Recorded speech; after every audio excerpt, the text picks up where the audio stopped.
व्हिडिओला लाईक करा, चॅनलला सबस्क्राईब करा आणि शेअर करा. तर चला आपण इथे साहित्य पाहूया.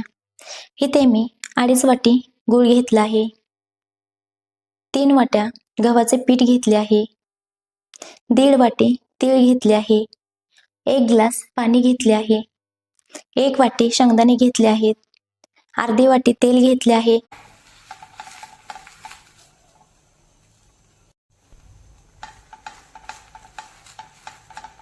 थोडेसे फिरवून घेऊ म्हणजे चिपकणार नाही खाली.